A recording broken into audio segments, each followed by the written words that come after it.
Hi guys, today we're trying another Dubai chocolate. It's in the back. This is actually a gift from a friend because it's my birthday a week ago. It's a big birthday chocolate in front and the Dubai chocolate is on the back. And we'll do an unboxing. Got it out of the packaging. Yan siya. Thank you, Angel, for my medal. Best in sleeping. Ta-da! My birthday to me. And this is the chocolate. It's another variant of the Dubai Pistachio Kanafe chocolate bar. It says Pistachio Gusta, Dubai chocolate, milk chocolate with kataifi and pistachio cream. And it's handmade and it's from another product of Turkey.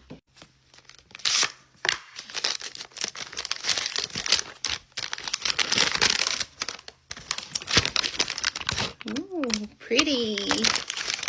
And it's quite thick. Taste test.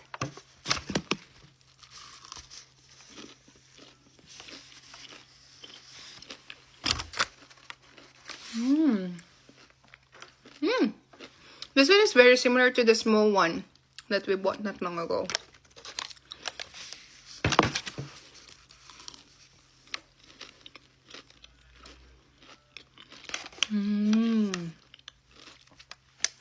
Gantong-ganto yung lasa niya, guys. Kung wala kayong mahanap nung chocolate na trinay namin before, just get this one. Kalasang-kalasa niya.